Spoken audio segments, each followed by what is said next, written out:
Hola, mi nombre es Sebastián Carreño Leandro. Y Roberto Pérez Jimón. Bienvenidos a Desde el Rosal. Nosotros dos trabajamos en Solfin Casa de Bolsa, una entidad financiera que tiene más de 16 años brindando servicios en el mercado financiero nacional. Este es un espacio entre panas para hablar de finanzas, negocios y economía. Espero que lo disfruten.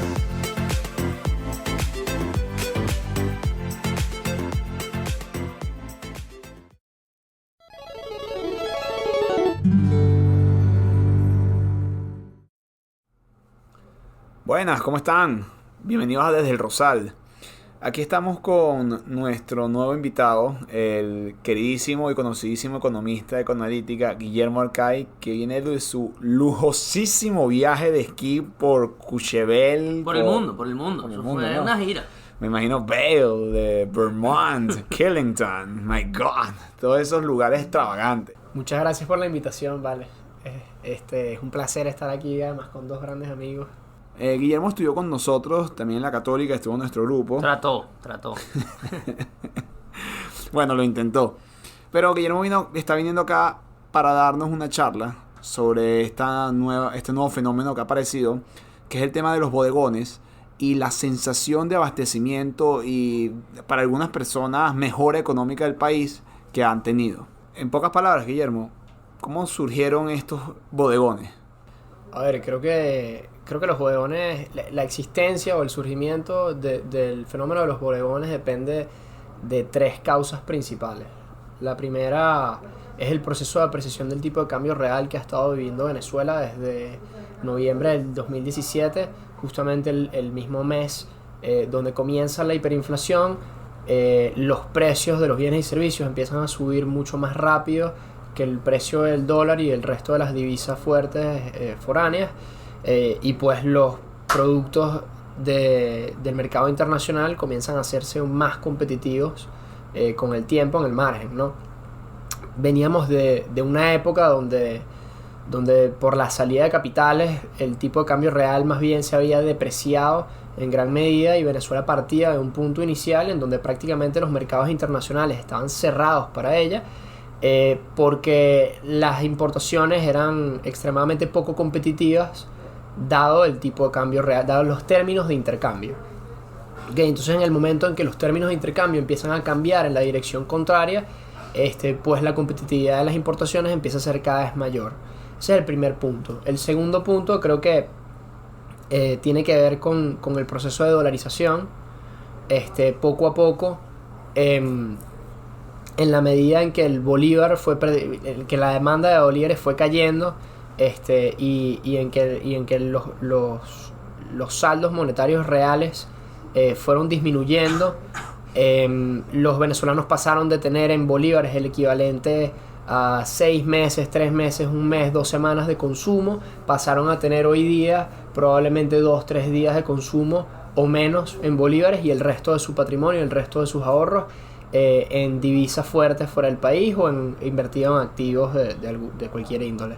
Entonces, esta nueva distribución del patrimonio, en donde cada vez hay menos cash en bolívares, hizo que la disponibilidad de liquidez en bolívares disminuyera y fuera insuficiente para hacer una cada vez mayor cantidad de compra. Entonces, al comienzo, cuando se dolarizaron los grandes ahorros hace más de una década, las transacciones de ticket alto, de precio alto, como casas, automóviles, ese tipo de transacciones, se comenzaron a dolarizar. Y una vez que una proporción grande de ese mercado estaba dolarizado transaccionalmente, se comenzaron a dolarizar los precios también en ese mercado.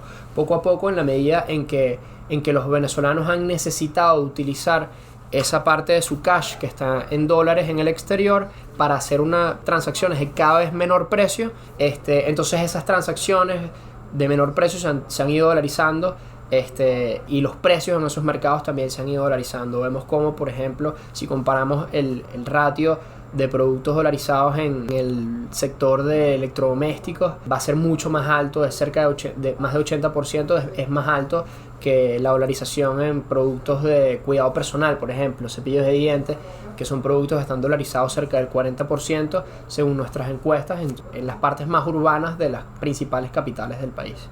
Entonces, este segundo fenómeno, que es el fenómeno de la dolarización transaccional y de precios, ha disminuido los costos transaccionales para realizar transacciones con productos importados.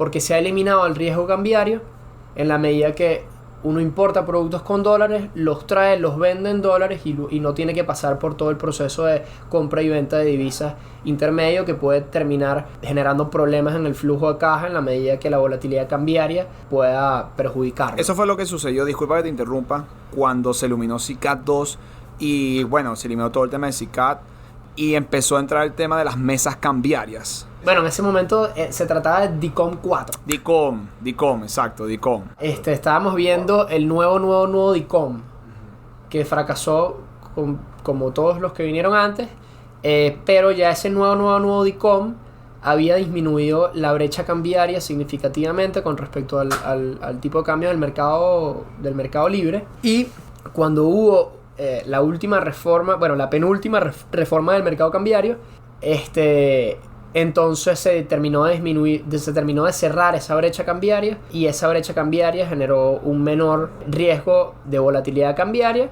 y menores incentivos al arbitraje y a la especulación, a la demanda por especulación dentro del mercado cambiario, y empezó a generar una demanda de divisas ya más fundamentada en factores fundamentales más que de expectativas, ¿no? O de arbitraje. Entonces se pasó de un esquema de arbitraje cambiario a un esquema de arbitraje de bienes con el mercado internacional. Entonces se empezaron a traer esos bienes, sobre todo de alta rotación, porque eran los bienes que disminuían el riesgo cambiario, los de mayor rotación, y por eso es que vemos productos de consumo no masivo, pero yo diría que son bienes más líquidos que, por ejemplo, en el caso de los bodegones, ¿no? Bienes de prácticamente chuchería, o sea, Pringles, Nutella, chocolates, algunos granos. Exacto, bienes no duraderos. Son bienes que pueden o no ser duraderos, pero son de alta rotación. Claro. Y la alta rotación disminuye el riesgo cambiario. Entonces, ese primer factor, que fue la apreciación del tipo de cambio real, ese segundo factor, que fue la dolarización, y un tercer factor, que fue la disminución de restricciones microeconómicas por parte del Ejecutivo, un poco esa actitud que tuvo el Ejecutivo de sacar las manos del caldo y dejar que la gente decidiera sus propios precios, que la gente decidiera sus propios salarios y que el mercado definiera aspectos que antes no tenía la capacidad de definir por culpa de restricciones gubernamentales. Entonces esa suerte de liberalización, en el sentido que ya la SUNDE, por ejemplo, no te fiscalizaba todas las semanas para revisar tus libros contables, esa liberalización permitió ese caldo de cultivo de mercado libre que hemos estado viviendo por los últimos 3-4 meses, sobre todo, se haya avivado al ritmo que se avivó. Claro, entonces además la gente empezó a percibir un escenario nuevo en el que te estaban llegando los productos que no estabas consiguiendo hace unos años atrás. Además de eso, entraste en un esquema de nueva moneda que es mucho más estable que el bolívar y no se devalúa en el tiempo como es el dólar. Y aparte de eso, los venezolanos con una amplia reserva de dólares o una amplia reserva de patrimonio en el exterior pudieron utilizar por primera vez esas reservas en el país y así aumentar su poder adquisitivo, cosa que eran las cuentas en bolívares que no podían acceder a esos dólares porque aquí no había un método de acceso, y por eso estamos viendo ahorita a las personas utilizando sus tarjetas de cuenta de crédito americanas como Bank of America o Wells Fargo. Sí, también creo que al comienzo los negocios comenzaron a aceptar, o sea, en la medida que la demanda de bolívares se desplomaba, que los servicios públicos colapsaban en términos de electricidad, telecomunicaciones, no había efectivo, entonces los medios de pago en bolívares estaban completamente colapsados, y los venezolanos, como una suerte de fenómeno de orden emergente, de bottom up, comenzaron a innovar sus propios mecanismos. En la medida que el dinero que utilizaban anteriormente desaparecía, ellos tenían que innovar para generar su propio nuevo sistema monetario o insertarse a un sistema monetario distinto. Entonces ese trade-off entre los switching costs y los network effects del bolívar como que movió la balanza hacia un nivel en donde los switching costs eran mucho menores y los beneficios de red que proporcionaba el bolívar cada vez eran menores también. Entonces, en la medida que más venezolanos van teniendo acceso a dólares, y menos van utilizando bolívares, entonces los efectos de red del dólar van aumentando y los efectos de red del bolívar van disminuyendo, y esos switching costs también disminuyen en la medida de que hay más venezolanos que tienen dólares en efectivo, que tienen cuentas afuera, o que tienen alguna manera de pertenecer a esta nueva red monetaria. Yo creo que es un fenómeno completamente emergente, pero como estás perteneciendo a una nueva red y estás dejando a un lado la otra, nada más quienes hacen el cambio pueden gozar de los beneficios del dinero. O sea, el resto de los venezolanos que no puede sustituir esa red por otra, o sea, es como si todos los venezolanos estuvieran en Facebook, y Facebook desaparece porque es la nada, y entonces surge una nueva red social y solo unos cuantos tienen acceso a ella. Se meten en TikTok. Entonces, muy generación Z. Entonces como Facebook desapareció, ya no tienes acceso, la mayoría de los venezolanos no tienen acceso a una red social, y quienes pertenecen a TikTok, pueden realizar transacciones con aquellos allegados que pertenezcan también, pero es como un club. Entonces, si estás fuera del club, no tienes acceso a un dinero que te permita realizar transacciones y ahorrar, y esa es la situación de la mayoría de los venezolanos. Entonces estamos en una situación de desigualdad, en donde hay unos pocos que pertenecen a un club donde existe el dinero, y hay una gran mayoría que no tiene acceso al ahorro, entonces no puede hacer optimización intertemporal de su consumo, tiene que consumir todo hoy, y ese consumo de todo hoy además es bastante bajo, entonces lo dedica principalmente a alimentos y transporte, sobrecalentando el precio de los alimentos y transporte, y bueno, también son presiones que distorsionan aún más o que generan cambios en los precios relativos de la economía. Hemos visto un incremento exponencial del crecimiento de los precios en transporte, por ejemplo, en los últimos 2 años. Pero también eso tiene que ver con un poco de catch-up, en la medida que la nueva libertad de precios permita reajustar los precios relativos que estaban tan distorsionados antes. Eso como los bomberos de las estaciones de gasolina, que no te aceptan billetes bajos en bolívares porque hay un catch-up del salario entre las personas que ganan en bolos y entre las personas que ganan en dólares, y deprecia demasiado los bolívares, y entonces las personas que ganan en bolos existen más bolívares, pero no existen bolívares en el sistema. Sí, al comienzo los negocios aceptaban dólares, luego empezaron a preferir dólares, y ahora hay algunos negocios que demandan que les pagues en dólares y no aceptan bolívares. O sea, ese es más o menos los pasos que hemos estado viviendo, y probablemente un poco hacia donde nos dirigimos. Bueno, ya nos han lanzado varios puntos de exactamente por qué ha pasado todo esto. Uno viene siendo la escasez de bolívares en la calle por parte del encaje legal. Otro viene siendo el colapso de los servicios públicos, que junto a estas dos causas ha traído un aumento en la oferta de bolívares en la calle, un exceso. Y de ahí en adelante han habido unos movimientos por parte del Banco Central de inyectar dólares y euros a la economía, a los bancos principales del país, para pujar el tipo de cambio hacia abajo, generando así una especie de formalización de dolarización transaccional, que ha generado el surgimiento de los bodegones y este tipo de emprendimientos, entre comillas, que podemos llamarlos. Pero, digamos, este modelo de pequeña privatización, o digamos una omisión por parte de la entidad central para supervisar los nuevos comercios, ¿tú cómo ves que sea sostenible en el tiempo, incluso para los propios dueños de bodegones y los bodegones per se? Bueno, ya las cosas están comenzando a cambiar. El gobierno se dio cuenta que en estos pequeños enclaves dentro de su territorio, donde el país está dolarizado, donde esos sectores están dolarizados, comenzaron a haber oportunidades donde meter la mano y cobrar algunos impuestos, o imponer algunas restricciones o controles para aprovecharlas a su favor. Entonces es posible que las libertades se reviertan y podamos comenzar a perderlas nuevamente, en la medida que el gobierno entendió que ya lo que quería lograr lo logró, y puede comenzar a tomar sus decisiones como naturalmente las ha hecho. Sin embargo, yo creo que todas las hiperinflaciones se acaban de dos maneras: o se estabiliza o desaparece la moneda.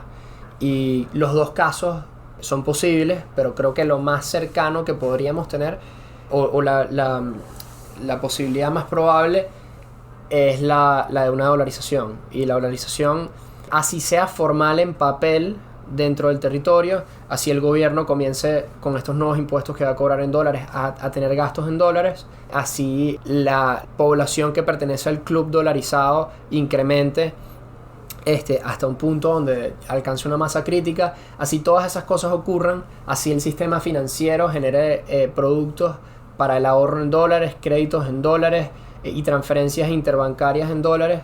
Si eso llega a suceder, así eso suceda, Venezuela va a seguir siendo una economía aislada del resto del mundo, y nuestra dolarización no se va a parecer a la de Ecuador ni Panamá, porque pues no vamos a poder cooperar con el gobierno americano, no vamos a poder cooperar entre el Banco Central y la Fed, y las transacciones no se van a poder hacer, por ejemplo, entre Banco de Venezuela y Bank of America.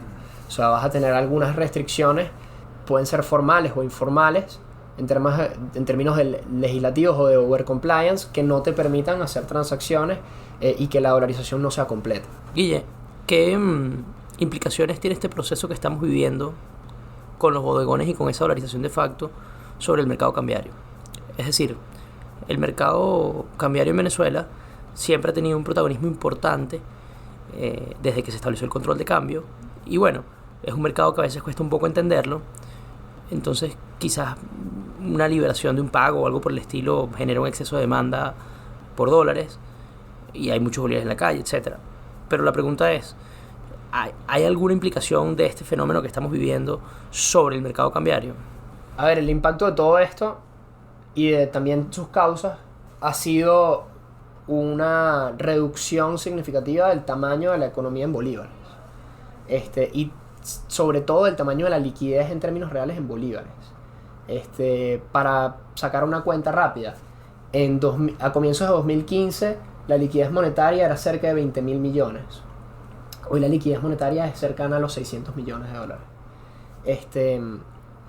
Entonces, si el gobierno en 2015 emitía 10% de la liquidez monetaria para generar para utilizarlo en gasto fiscal, tenía acceso a 2.000 millones de dólares.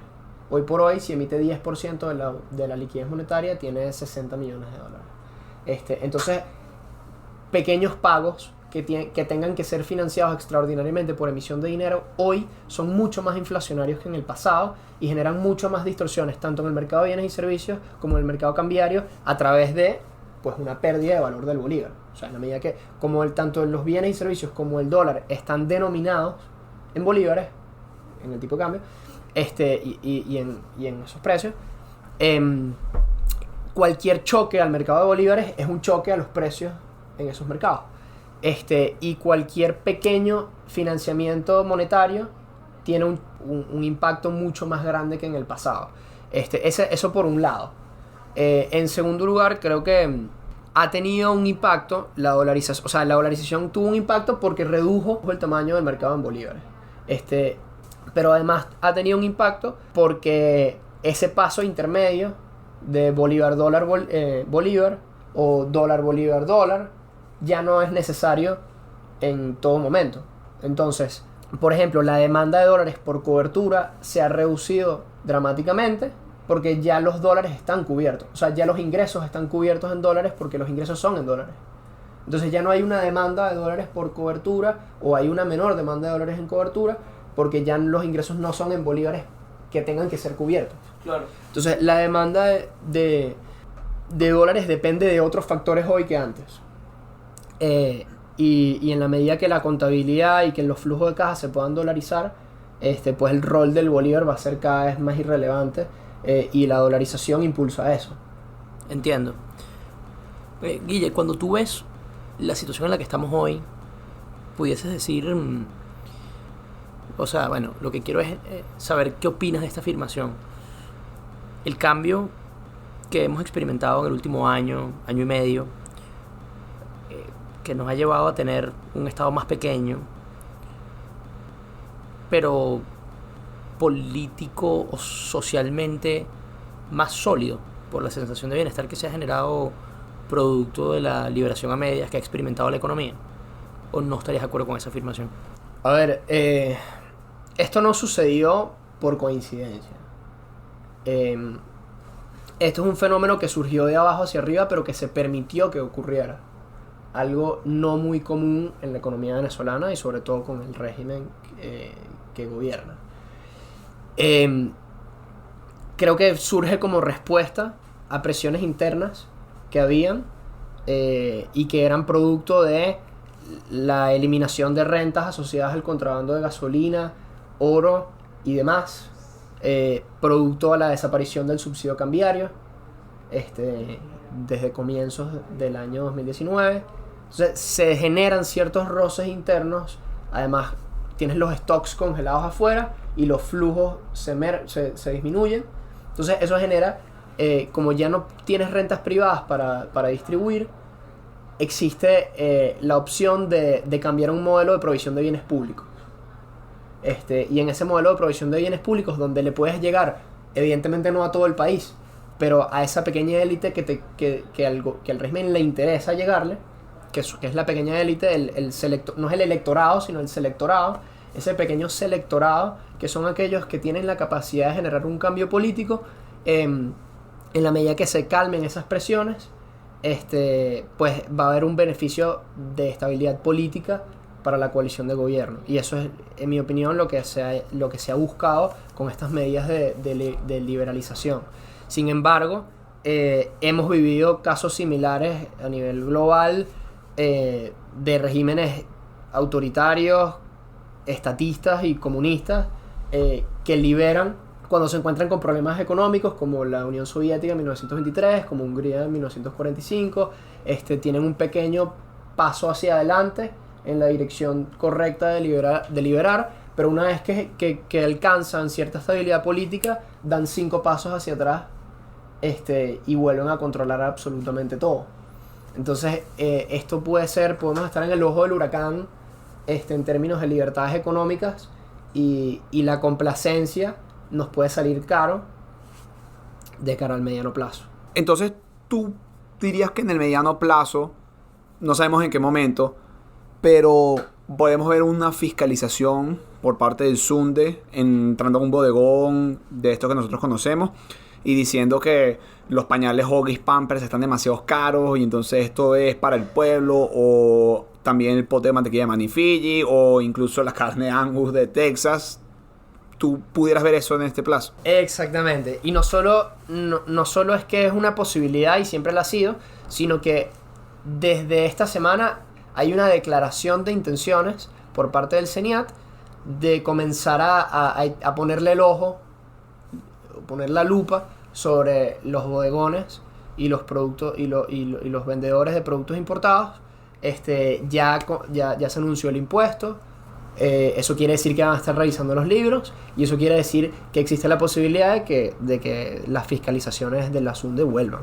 Ok, hay una buena duda que tienen nuestros fans y nuestro productor, que son amantes de la Nutella, y esto es la siguiente: ¿el precio de la Nutella va a subir? La Nutella es un mercado bastante interesante. Creo que es bastante representativo del fenómeno de los bodegones. Cuando la Nutella llegó a Venezuela masivamente el año pasado, recuerdo que alcanzaba 15, 16 dólares. Luego empezaron a competir los bodegones y fue bajando a 11, 10, 8. Hay lugares hoy que te la venden por 7. Entonces fue como un experimento natural de 1-1 economía. Exactamente, economía 101, oferta y demanda. Fue un experimento natural en donde un emprendedor identificó una oportunidad de negocio, asumió un riesgo, comenzó a importar bienes, vio que no tuvo repercusiones negativas en términos legales, los demás copiaron el modelo de negocio y el margen de rentabilidad fue bajando hasta un nivel donde cubre el costo de oportunidad. Tenemos una especie de competencia semiperfecta, en donde todos tienen relativamente el mismo margen. Todavía existen ciertas distorsiones y todavía hay bodegones que tienen más poder de mercado y pueden venderlo a un precio mayor. Sin embargo, el precio de los de Nutella ha bajado. Y con el nuevo impuesto podría volver a subir, pero creo que no subirá hasta esos 15 dólares que costaba cuando llegó, porque bueno, simplemente va a subir un 25% más. Tal vez a ese 25% añade 16%, porque probablemente las Nutellas se vendían hoy por hoy evadiendo impuestos, y entonces hay que no solamente agarrar el 25% nuevo, sino comenzar a pagar el IVA, que es algo que no se estaba haciendo, y eso puede tener un impacto sobre el precio, pero que no va a ser suficientemente grande como para revertir los resultados de la competencia. Está bien, muy bien. ¿Algún último mensaje que tengas para nuestros oyentes, Guillermo? Es preferible tomar sus precauciones y comenzar a ajustar distintos aspectos de la vida económica para pertenecer a esa red, y independientemente de lo que suceda en el futuro dentro del país, si termina desapareciendo la moneda o si por alguna extraña razón termina estabilizándose el bolívar, es preferible tener la infraestructura establecida para poder por lo menos operar en un sistema bimonetario.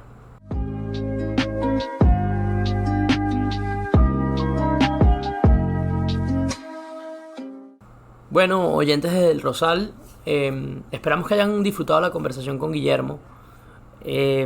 Nosotros consideramos que es bastante importante tener presente hasta qué punto la sensación de una mejora económica es nada más una sensación, y hasta qué punto sí se están tomando los correctivos en el sistema para que el país prospere, el producto incremente y las condiciones de vida de los venezolanos en su conjunto sean mejores. No tenemos la respuesta, por supuesto, pero esperamos que este tipo de conversaciones nos ayuden a tenerlo más claro. Como siempre, esperamos que les haya gustado este episodio y que nos sigan escuchando aquí en Desde el Rosal. Desde el Rosal es un podcast producido por Solfín Casa de Bolsa. Nuestro director, Humberto Becerra. Y los hosts, Roberto Pérez Jimón y yo, Sebastián Carreño Leandro. Esperamos que nos sigas escuchando y si quieres encontrarnos, ya sabes que estamos en el Rosal.